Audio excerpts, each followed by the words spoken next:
All There right. it goes. Only an hour and 12 minutes late. Someone needs to ring the shame bell. Shame, shame. Oh my God. I just watched that episode too. Oh, okay. I gotta actually do it right because everything's working. Here's the music.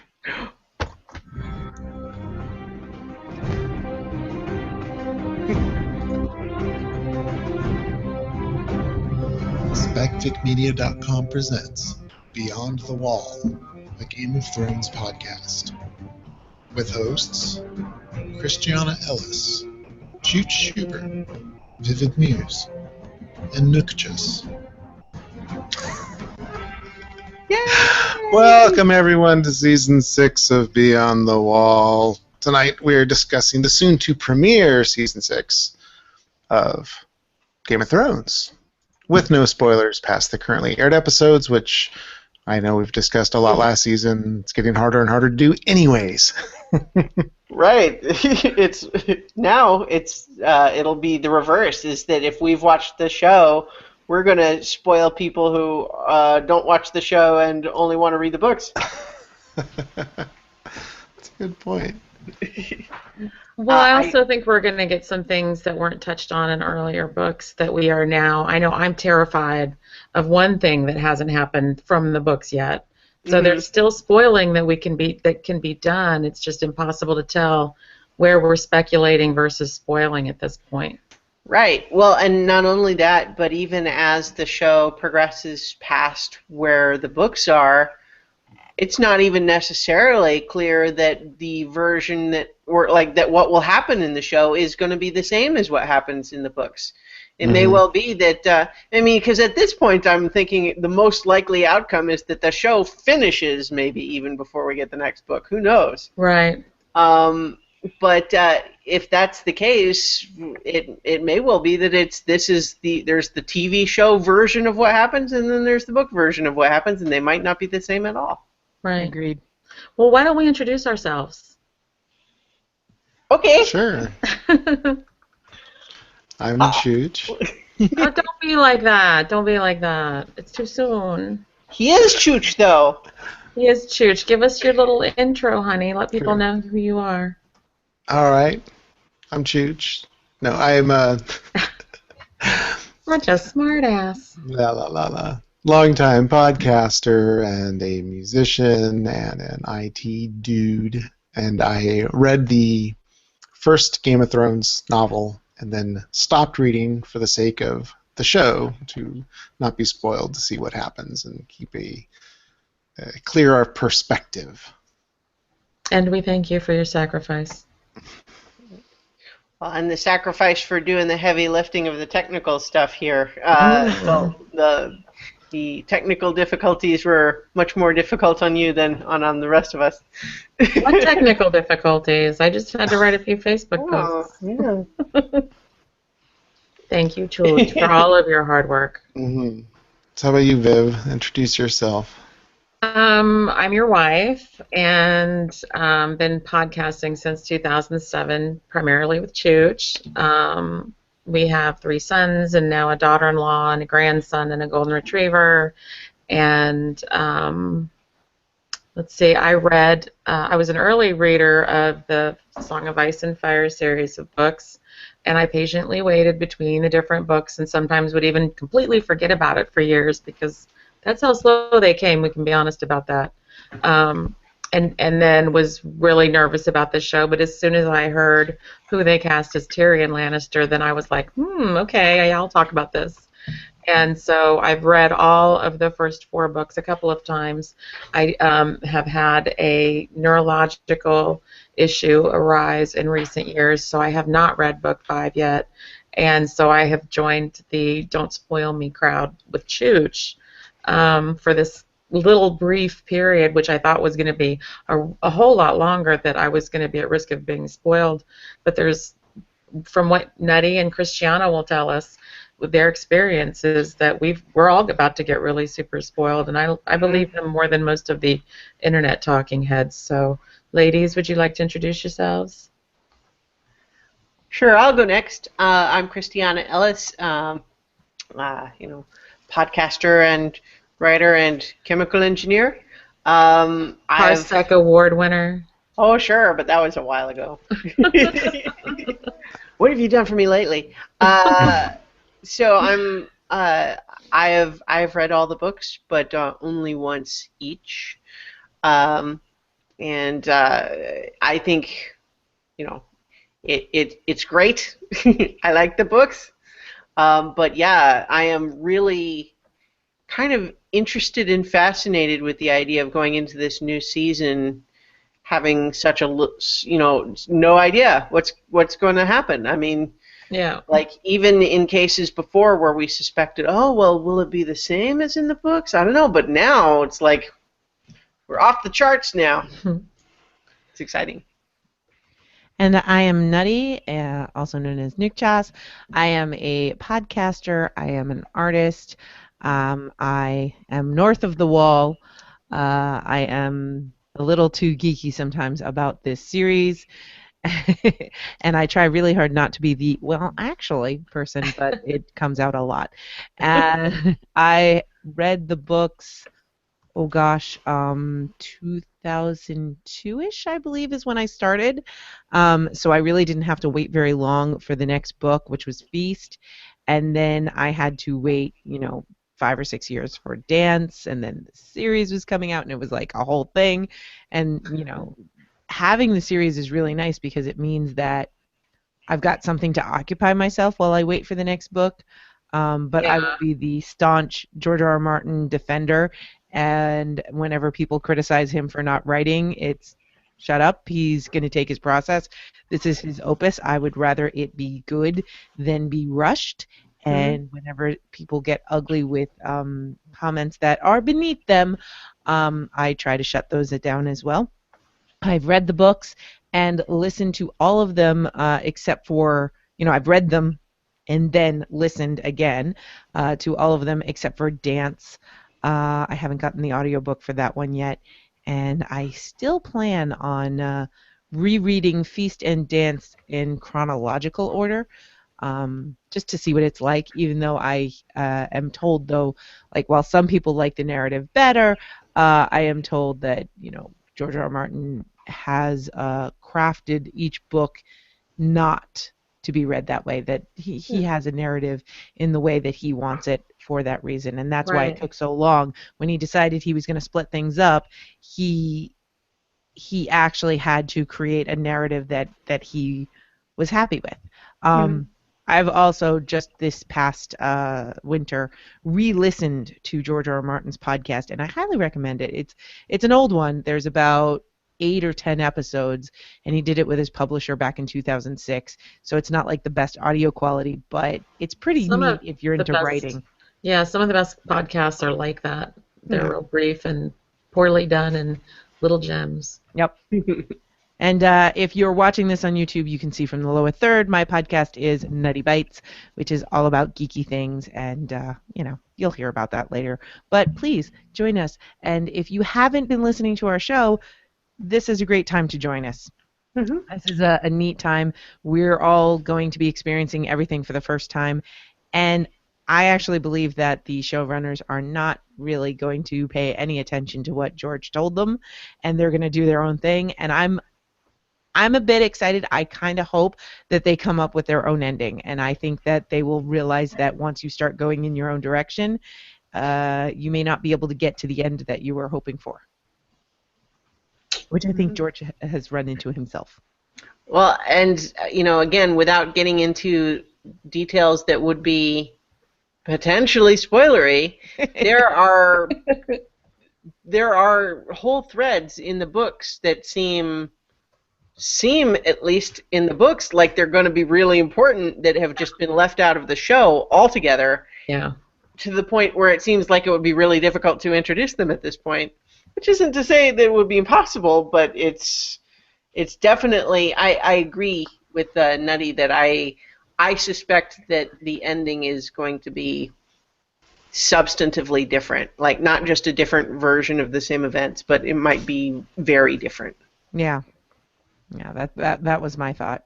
Yeah, they warned us of that last season, so I'm ready for it, because I think if if anybody's proven that they could do George's vision for him in television form, I think these guys have proven it. Weiss and Benioff are just amazing. I mean, I never would have expected it to be this good. I had expected it to be like total crap.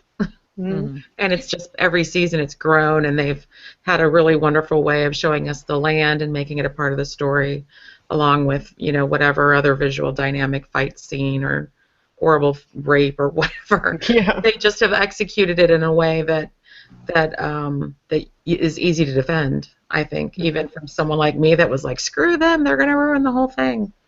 Well, No. so that's maybe something worth talking about just a little bit, is do we think that some of the fan response to, you know, some of the things that we complained about in the last season, especially, you know, related to rape scenes, for example, do we think that the showrunners are taking any of that to heart, or do you think that they're really just kind of like, nope, we're telling our version of the story, and if they don't like it, they don't have to watch? I don't know, Chooch, what do you think? I saw an article that said they were taking it to heart and making some changes. Yeah. That's good and that's bad, I think, because, I mean, if I remember correctly, I don't think I was even able to be on the call that night because rape is a trigger for me, like it is for so many people. My story's not worse than anybody else's, but it wasn't something that I could talk about after seeing that scene with such a beloved character. But it's still something that needs to be talked about. It's still something that needs to shock us, and it still needs to be something. We can't just act like it doesn't exist and be silent about it, because then that gives every power back to every rapist ever, you know, and stop talking about it it's just a huge mistake, because so much of this book series is war culture, which includes rape as one of the rewards. If you survive a battle, you get to then go rape all the women, children, or goats, or whatever you get your hands on. And so it's not something that I trust them to still address it, but maybe not as brutally.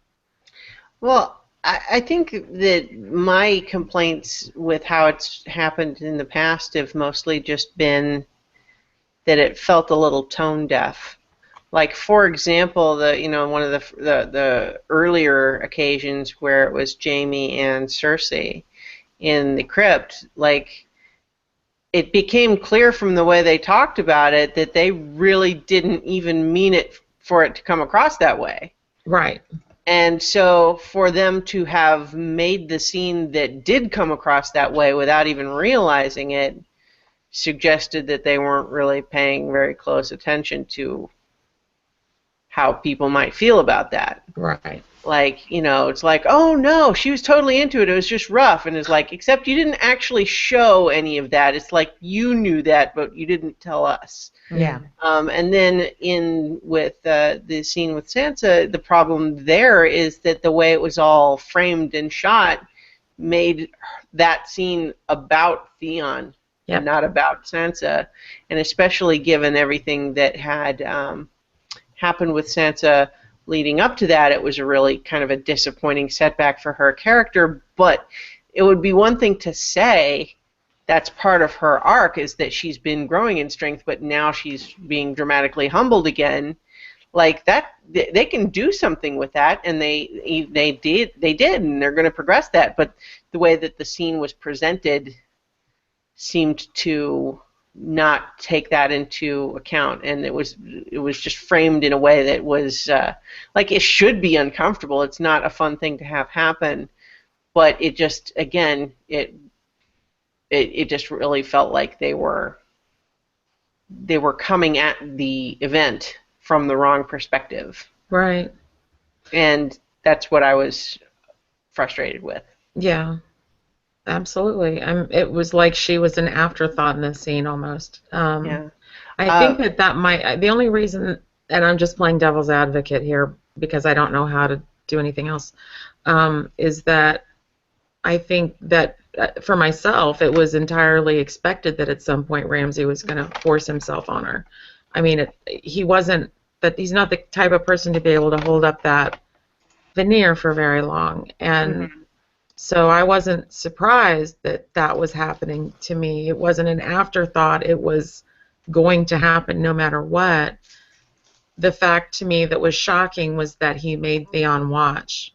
That was the more shocking aspect of it. It's like, you know, they're able to layer on that extra punch to the throat for book readers and for anything like that. Although I don't know if that happened. Did that scene happen in the books? I can't remember. Well, in the books, what's different Yeah, I is didn't that read it's not Sansa at all. It's a completely different character in that position. Now, what happens in the books is, in some ways, worse, but it's happening to a very minor secondary character rather than to Sansa. Okay. So, I have no idea what they're planning on doing, and I really hope we get something better than last season. Last season was there were some brutal things to get through. There were some really good things, but there were a lot of brutal things. I just hope that the showrunners kind of listen to their audience in some ways. Like I don't want fan service, but at the same time, I want them to realize that yes, this is a brutal and a gory thing, but we don't need to go everywhere. Yeah. It's not exactly gore porn, but it's almost to that point. It's how much torture can we give our audience, not for a good story, but for the sake of making it horrible. Yeah. When you put something in there, I want to see good story elements. If there is a rape, it should have a reason for the story, not just to make us go, oh, that's awful. Right. And I feel like that's kind of what they did. They did it to upset the fans and get a reaction and get the media talking about it. I fall on both sides of it. You know, I can't talk about it, but at the same time, I don't want the issue to be silenced. And it's such a subjective thing for each and every person because, you know, it's not rare to have been raped, sadly. It's not rare to know someone that's been raped. It's not rare to be someone that was raped and knows multiple women that have been raped or men. And it's, you know, it's just, it's all like this gray area of pain. And my fear is always that, like, you know, Grand Theft Auto glorifies it, who is vilifying it, and we have to make sure that the vilifying is happening so that our children that are being brought up in this society with all kinds of crazy shows, like we're watching this show. I'm 46, almost 47, and I'm horrified at what I'm seeing to these characters that I've watched and loved. What about the 16, 17, 18, 19-year-olds that are watching it?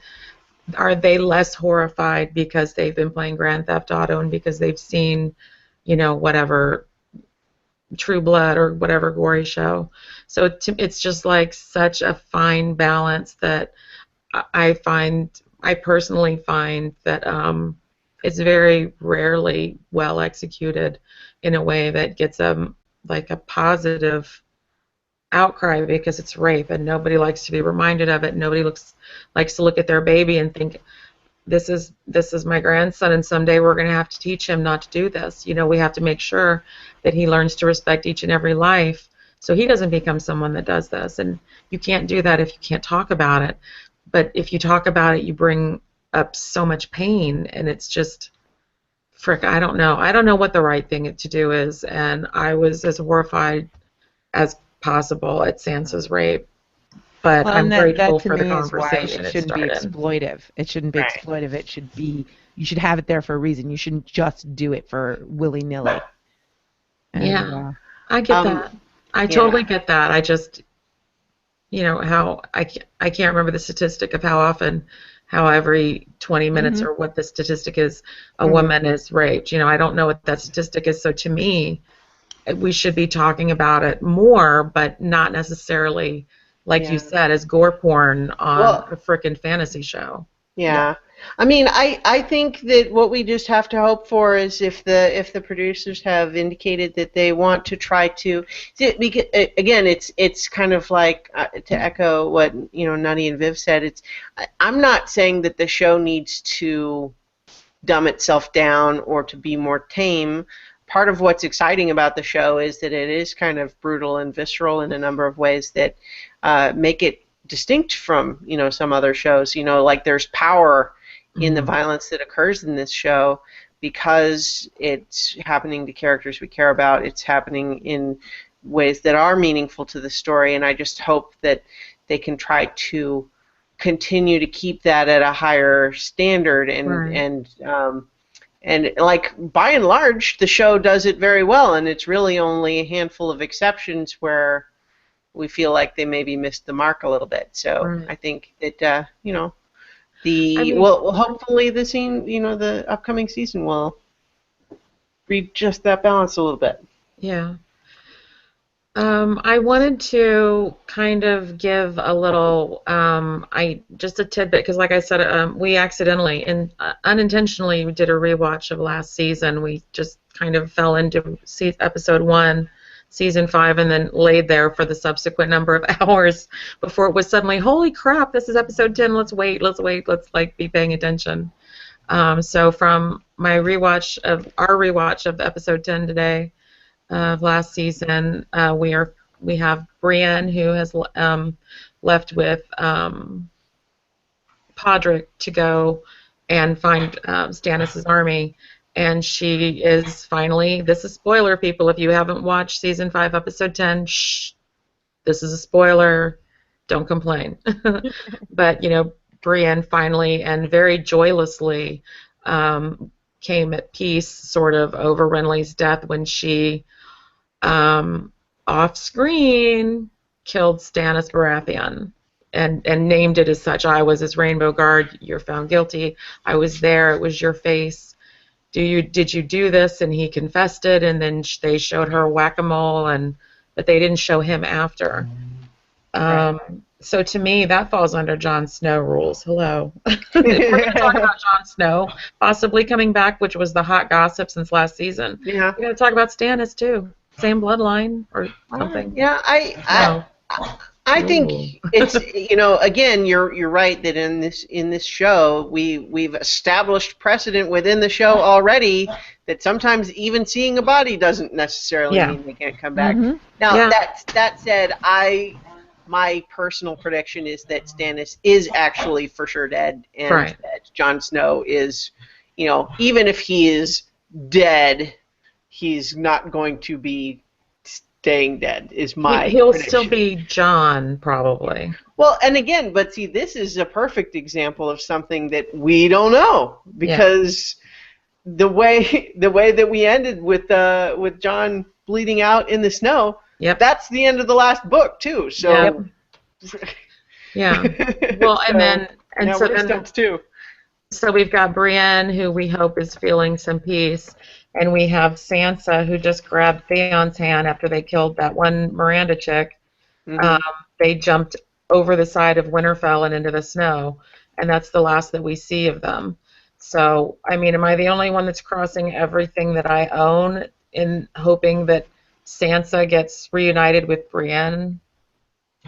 Yeah, I don't know. I mean, that would be nice to have Brienne alongside. Yeah. I haven't watched all of the previews, but I've seen some that show Sansa in almost like armor. Like she's on the warpath now. She's gonna come and set things right. So that's kind of an exciting development. But again, it's like that's from just like a still in some 30-second trailer. Yeah. Just as a brief note, just to anyone listening, if you hear little woofs and so on, that is my dog Luna, who is making her presence known. Just in case anybody hears a dog and wonders what's going on, what's that dog? Chooch coughs like a dog.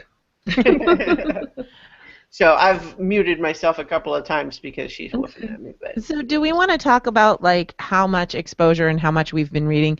Because I can tell you right now, I haven't watched the trailer.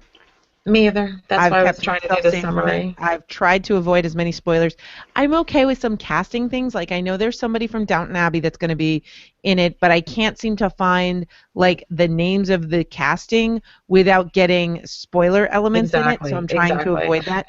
And but I do know Ian McShane's in it. keep doing that because I've already come across one spoiler that has me like kind of scared. But let me do a quick like where we last saw these characters, Yep. and then let me announce the Sure. contest because I know Luna's going to get super impatient.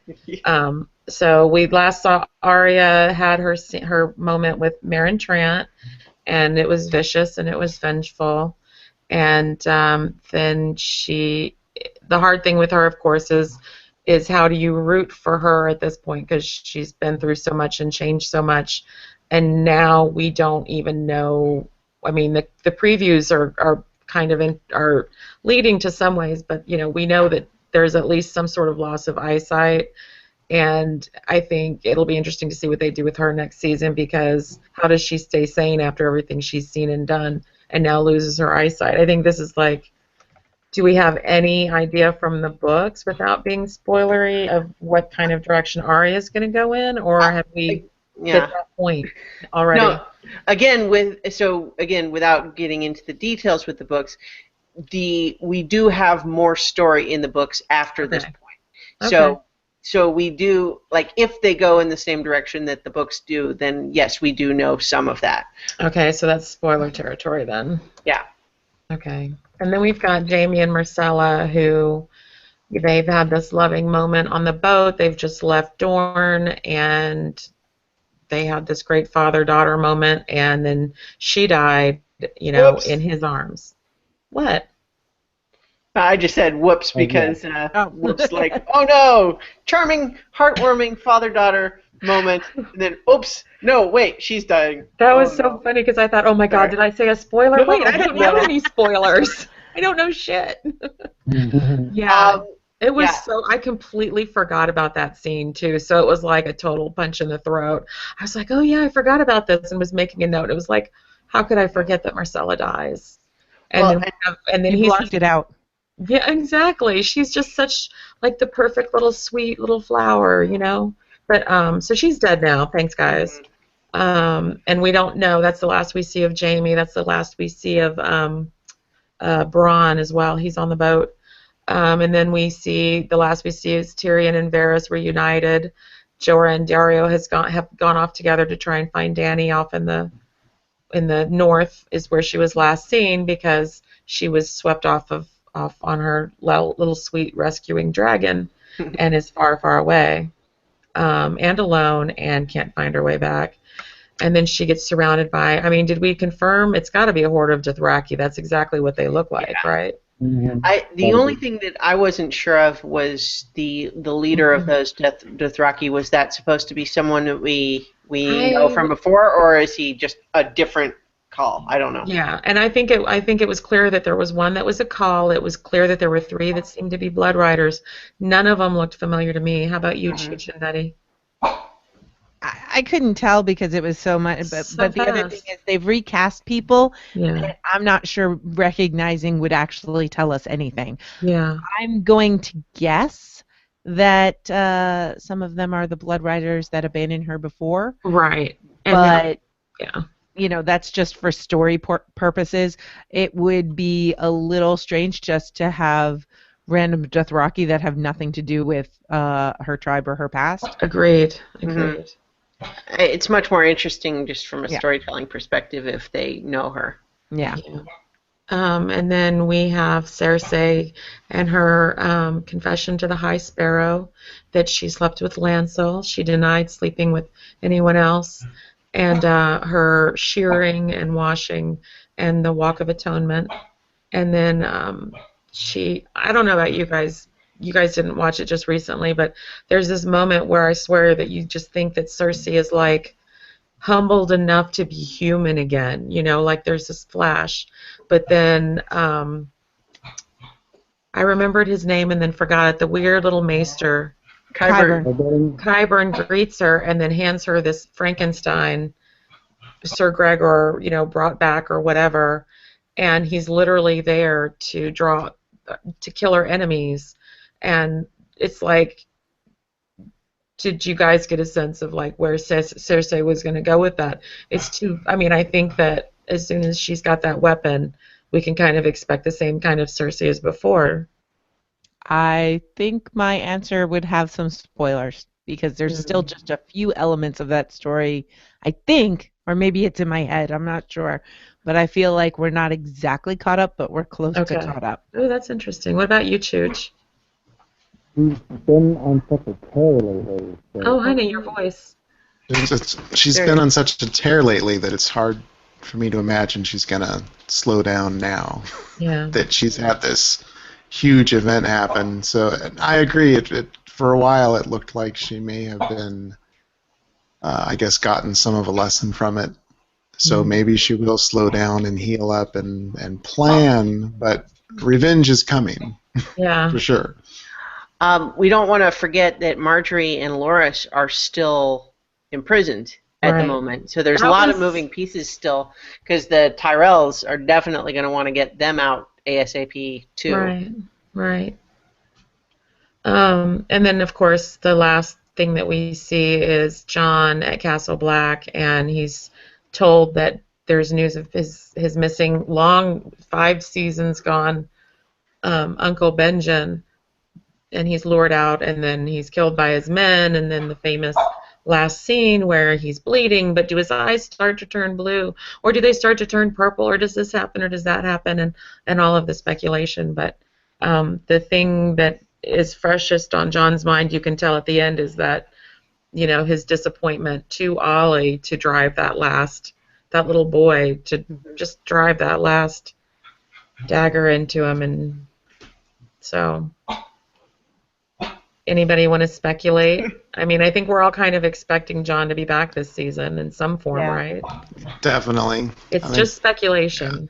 Melisandre is right there. I know. She's right there. I think so is Stannis. I think that Jon's death is going to show us that there's different levels of life in this world. Which Gregor is showing us too. Yes, I think that there is something missing from the books. Something that is from the books that is missing from the show that PG and I were very upset about. And that was grateful about our first clue. That was supposed to be our first clue about this, and to lay the precedent so when the Jon storyline happens. But I don't think he's going to be exactly as he was. But I think he'll be there some way. Yeah, I think there's at least thinking of it from the book perspective, because some of these elements, as you just mentioned, haven't really fully been introduced in the show, or only partially. So there's at least 3 distinct ways that he could still stay around. And all of them are just like right nearby. Yeah, and, just around the corner. Yeah, so I think it's silly to even really, entertain the possibility that the actor is done playing that character. Right. Just from a production standpoint. But how is it going to play out in the show? That's completely different, because obviously, even let's say he comes back through one way or another, like, how does he feel about that? Does he feel like he wants to stick around up there at Castle Black after they just stabbed him? I'm not sure I would be feeling too good about that. Yeah. But then again, coming back from the dead, maybe they're impressed now. So stand back, y'all. And as far as the reanimation, we've got Lord Beric, who's been, brought back to life multiple times. Drogo was brought back in a sense. Yeah. And now we've got the mountain, and I don't know. It seems like a really easy leap. I guess the real question is, will he have blue eyes or brown eyes? You know what I mean, when he's walking around. Yeah. That's really the only question I think that's left, because it seems pretty obvious. I mean, there's too much controversy. How are they not going to bring him back at this point? They are. I think it's silly. Right. The thing is, everyone's been making a big fuss of well, is he dead or is he not dead? But I think the way the producers get to have it both ways is they can say, oh, he's definitely dead, in the sense that they mean that the character's heart stopped and that he was going to be completely dead, except that something else happens. The Ironborn, too. Except that magic. Yeah. Except that, yeah. Yeah. But, boy, it's funny because just compared to where we left characters in the books, we have Jon and Daenerys. I think, and Cersei's close. Like, so those characters are the only ones that I think are more or less in approximately the same place that we left them in the books. Okay. Cersei is a little different, but mostly the same. There's a couple of things that happen towards the end of the last book that haven't happened yet. But almost all of the other characters are completely off the map. Arya is not off the map. She is just early. Her storyline is shifted, so she is further back. She's kind of only midway through. I think, Nutty, correct me if I'm wrong, but I think that where she is now is where she was left at the end of 4, but before 5 picks her back up again. Or who again? Sorry. Arya. Yeah. She is definitely, she is. I think you're correct. And we've seen things that happened to her, or what I think is supposed to be reflective of what happened to her in the books after where we see her now. Mm-hmm. So her storyline's a little bit rearranged. Yeah, but we talk about God, I'm suddenly blanking on Cersei's brother, Jaime. Mm-hmm. So he's a completely different spot. Myrcella's in a different spot. I guess Bran is like Arya in the sense that he's more or less on the same track, but he's not as far along, and that's contributed by the fact that we got to skip him for all of the last season. Mm-hmm. But yeah, Jaime is completely different. Tyrion is already off. He's already past where he gets by the end of that book. Jorah is in a completely different place. Varys is in a completely different place. Sansa is in a completely different place. So I guess there's our answer on whether or not they feel confident in giving us this, a series ending without having George's ending. They've made a lot of changes already. So the last thing I remember hearing is, and this is a total going from my memory about something I read online 6 months ago, that they are expected to do 8 seasons and stop. Like the 8th season will be the last. What I've heard, the most recent thing that I've heard, and admittedly I've not been following it super close, but what I think the most recent thing that they have said is that they're likely to have 2 more seasons after this one, so that would be 8, but that it's possible that seasons 7 and 8 would be shorter, like not 10 episodes per season. Interesting. I have no idea, and I don't plan on getting invested in their schedules because I'm pretty sure they'll change it depending on popularity, the way that they write, and what's going on. Mm-hmm. I think that's true. I'm sorry if you guys hear Luna. I don't know how much is coming through on the microphone, but she is all worked up. She's jumping around and woofing at me, and she was so calm while we had technical difficulties too. So real quick, let me just say what the contest is, and then we can just talk about anything. Yep. So we're doing the contest a little differently this year because none of us want to count. That's pretty much what it comes down to. So instead of doing how many this and that episode or who's going to be seen or whatever, every entry will go into a hat or whatever, and at the end of the season we will pull from a hat. And of course you can have multiple entries in that hat because we're still kind of figuring it out, but it'll probably be you'll get an entry if you leave feedback, if you attend an episode and are interactive or active in our chat, if you leave us a review, something that we can tangibly find and see, then that'll give you an entry. So if you're one of our really fun viewers that comes in every week and shows up, then you would be able to be entered every week. So you'd have 10 entries at the end of the season. And at the end of the season, whoever wins that draw wins a $50 gift card. Compliments of Beyond the Wall podcast, the OG. Because there's another Beyond the Wall podcast. Yeah. Didn't they pod fade a long time ago? No, Yeah. there's At least one. there was. No. There's one that started in like 2014, 2015, and Yeah. it's about a video game, one of the Game of Thrones video games. Beyond the Ah. Wall, a Game of Thrones podcast, and it's about the video game, from what I can tell. Hmm. Yeah, So- there's a couple of Beyond the Walls. You're the only one that has been going the entire run though. Womp womp. You're the only spoiler We're the best. that has been And going one was the- actually about like Israel. So Yeah, Right, very right, interesting yeah. too. Legit. I mean, clearly they were there first.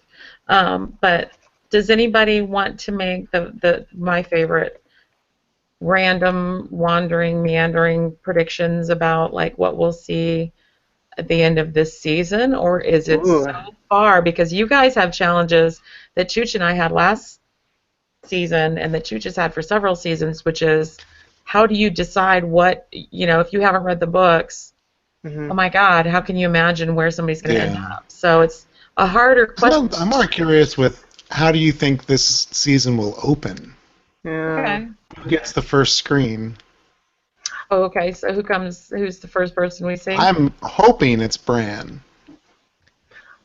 I think first Brandon. person- Yeah, I echo Chooch's answer just because first I think what everyone wants to know is John, right? So they're going to deliberately fake Yeah, us it's out you. and deny us that right away.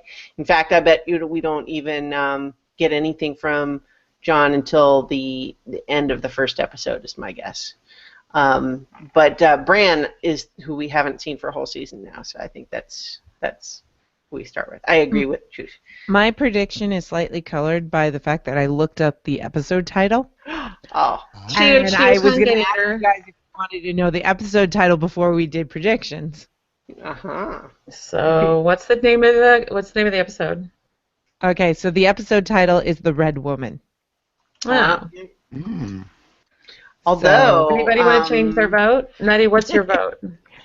Well, I hope it's Opening- Bran as well. Do you think it'll be Bran? I hope it's Bran as well. I don't know exactly. I think it would be too on the nose for it to be John or Melisandre, so I'm just going to go with Bran just because it's fun, and that's what I want. But I do think that we're going to see John and Melisandre in this episode. I can't imagine they named it the Red Woman, although I'm choosing Melisandre. That's who I think it they're going to could be choose. something else. I think it's Yeah. going to be. It could be 100,000 other different things. It could be the thing that I've been fearing for 2 seasons. well, there And is if I say with that, then it spoils it. another Red Priestess in the books who plays a That's- significant role that we haven't Right. had in the show yet. So That's Well, what there I was was- thinking. There Yeah. was that one that was seen by Tyrion though, when they were in Bravos. So there's oh yeah, Mhm. there's more out there. They've let us know that there's more than one out there.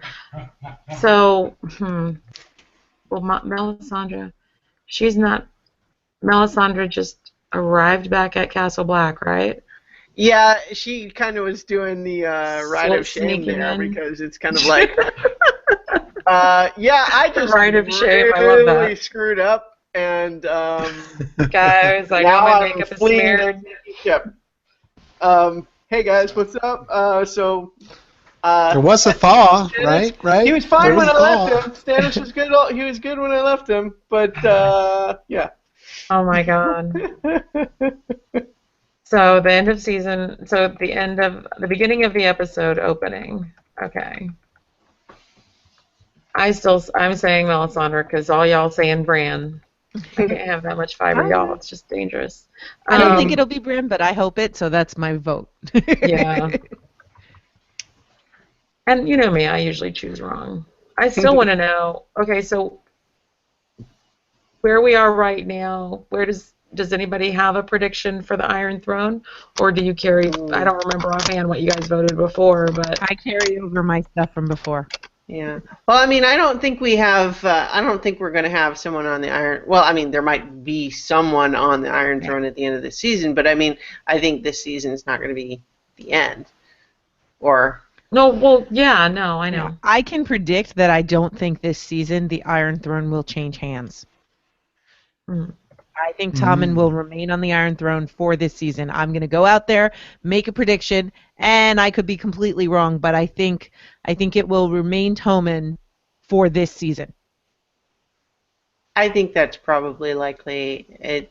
There's so much going on Yeah. that I think it would feel weird to have it change hands too many more times. Like, it's not obvious who the next person would be if they're not really ready to go into the end game, unless it's a case of, like, if the Tyrells become sort of reascendant, like we could end up with, well, Marjorie's still the queen, but, like, you know, could Tommen be out of the picture and Marjorie's still around? I guess leave we'll that just have up to to the wait Queen and of Thorns. see. That's how they got us. I agree. I would like to have Queen of Thorns come back. Mm-hmm. Oh, the other thing that we don't want to forget that I'm excited by is that one of the Sand Snakes is supposed to go be on the council now. Although, let's see, is that how's that gonna go? Yeah. That's not gonna fly super well now that they've poisoned Myrcella. Yeah, now that one of that's how Myrcella died. One of the Sand Snakes poisoned her. Yeah. So yeah. Or was it? I don't remember who it was. It was. It was our the boyfriend. Red Viper's girlfriend, Yes, right? his chick. Yeah, his chick. Ilaria. Ilaria. Yeah. It was definitely her. Yeah. So technically, the person who was supposed to go be on the council was not the person who poisoned Myrcella.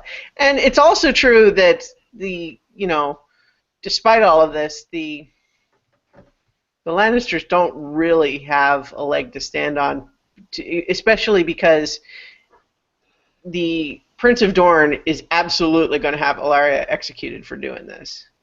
And so at that point, the Lannisters still need Dorne. Mm-hmm. So despite them being really mad, it really doesn't change anything. Yeah. Because part of why they can use that is because, I mean, the Lannisters never, or King Robert never handed over Sir Gregor the way that they wanted him for years, and so they're not going to make this pretty at all. Right. Well, and now the problem is they're not even going to, because Myrcella's dead, they can't even have the marriage of Myrcella and Tristan that was supposed to help unite the two houses. Time to worry about Tristan. Yeah, so things are just not going well all over for the Lannisters right now. It was a very stupid move. What? Yeah. Poisoning Myrcella? I mean, she knew that was going to be her last chance, too. I mean, Ilaria doing it was, I think her motivation was all revenge and not caring about what the long-term consequences for anyone are. Absolutely. Yeah, she was all scorched earth. Yeah, so Prince Doran from Dorne, he was 100% not okay with this plan. Yeah. It was not endorsed whatsoever. He's thinking, like, I'm going to have my son marry into their family. This is going to have our houses actually finally start to work together for the first time in a long time, and now my stupid extended family is going to screw it all up. That's, he is very pissed, I'm sure. Yep. And if I remember right, their last conversation was essentially him saying, "You're on thin ice. Yeah. Watch yourself." Mm-hmm. Yep. Yeah, so I believe that he will absolutely have Ilaria executed if that's not already established. Unless, of course, they do something. Who knows? They might do something where the Sand Snakes break her out and they all become a roving rogue gang. Chick That would gang. be kind of fun. That'd be badass. Yeah. But yeah, so to be sure, though, I think the problem is going to be Cersei and Jaime are going to be furious, of course, and then Prince Doran is going to be like, I told her not to do it. Mm-hmm. I told her not to, and then she did it anyway. What do you want me to do? So does anybody have any, like, big questions or big things that they want to talk about before the season starts in just, 4 days? 4 days? I just wanted to express how excited I am Ian McShane's going to be on the show. Yes. I do know it was said that it may only be one episode, but I think it'll be kind of cool. Yeah. I think he's very funny because he doesn't care about spoiling anyone, and just he proved basically, that immediately. yeah, cussed Yeah. everyone out and insulted them, and somehow knew Yeah. about my micro penis. That was interesting. But having become such a Deadwood fan over Mhm. these past couple of years, Oh my I'm God. really excited to see my chocolate and my peanut butter. Yeah. The I'm super excited by that, but also kind of connected to that, the rumors that some of what we're going to see more flashbacks this season. That Like, was the one only of the flash- spoilers I had. Yeah, the only I didn't wanna say like it. I won't get into what I Yeah. think the flashbacks are going to be, although I certainly have theories. But it's just interesting structurally for the show because I think the only flashbacks we've had were Cersei's prophecy, right? Yep. Have we had any other flashbacks in the whole run? Nope. And in the books, the only like real idea. flashback, Yeah. but it was Cersei dreaming it, was Mhm. the prophecy. And in the books, Martin doesn't really do flashbacks. He'll Yeah. refer to it, and it's always Or- somebody telling a story. Yeah. So you've got an unreliable narrator. So to actually have flashbacks in the show is kind of exciting. Well, part of what's tricky too, so problem is there's a spoilery explanation that is probably the way they're going to go to show the spoilers, is my guess, or to show the flashbacks. I mean, so I can't say how without the Mhm. spoiler, but I bet that's how they're going to do it. And Yeah. I'll if and when it happens, I will confirm whether or not I was right. This And stuff you'll that have to is trust not being me. talked about tonight. Yeah, but Any big questions for you, Chooch? Nope. Other than why the hell didn't this sound gear work an hour and 12 minutes sooner? okay, we got it. You got it there. You're the You superhero. And I've wisely stayed on this side of the wall when I heard the thunder and the rumbling and the things being moved and the grumbling of the Viking not getting the Google. Oh, that was a hilarious moment when I went to change the USB cable and my brand new microphone and my brand new mixing headset and everything just fell off the desk No, and that's yanked the mixing console with it. That was fun. all that new non-scratched up stuff is now scratched. But it all seems to work. Yay! That's what it needed. Apparently, Yeah. it needed Right. that to happen. Maybe he rattled. Break So- it in. We are planning. Are we planning a very brief reaction show on Sunday night? Mm-hmm. Yes. Okay. So this will be in Eastern time. So if Mhm. you're on the West Coast, sorry, you'll probably be watching while we're doing stuff, or you might not have watched yet. But if you've got HBO now, you can watch it anytime, I believe. No matter where you are, you can watch. You can watch at the Eastern time. And so we'll just do a quick reaction then. Yep. And then we will resume with our regular schedule Wednesday nights at our new time, 8 p.m., 8 p.m. barring this kind of mayhem that is not going to happen again. And we should also probably announce that we will all four be at Balticon 50 this year, Memorial Day weekend, in Baltimore, Maryland this year. They're actually moving it from the Hunt Valley to the Inner Harbor of Baltimore. It's a beautiful hotel. Chooch and I toured there earlier this year. It's a huge space. We're just going to have to bind our little new media family together in this larger space, but there's a lot to see and a lot to do there. And the guest of honor is kind of a big deal. Mhm. Kind of a big deal.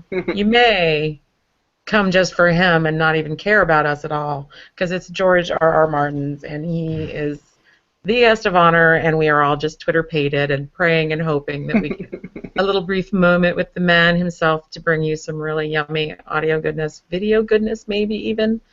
We're just Maybe. still crossing our fingers and praying. It's going to be great. Balticon Yeah. rules, you guys. Yeah, there'll be a new media party. There'll be a BTW panel.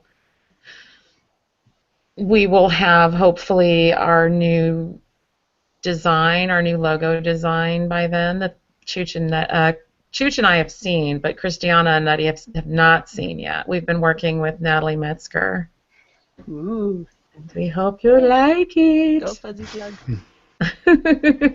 Yay, go, yeah, exactly. Go Fuzzy Slug. We heart Natalie Metzger in a big way. So does anyone have anything else that they want to announce before we close our eyes and wake up having seen the episode? Oh. Yeah. Yeah, we just put ourselves all in Stasis. suspended animation until it's time. Yeah, I don't see a problem with that. It snuck up on me. I felt like it seemed like it was forever in the future until all of a sudden it was just a week. And I'm like, Well, Yeah. especially because it's so much later than usual. Hmm? Because it It's used to true. be that it would start the first week of April. Oh, okay. I didn't look it up to see, but I will trust you. I am going to randomly say, I hope you guys don't mind, that people can start earning extra credit entries by sending us feedback or commenting on the site or any fun thing like that that they want to do. We'll figure out the hierarchy of entry things, but basically any way you reach out to us, it gives us a giggle and makes us happy to keep going. So that's going to be how you enter now, suckers. Yay! I like it. All right. right, so that's it for our little preview. No, I'll play this thing. I had a thing to play, but we can play it next time. Yeah, we will see you for a reaction show Sunday night. Yeah, save then that for the our reaction. Regularly scheduled Wednesdays at 8 p.m. Eastern. From there on out, we will talk to you next time.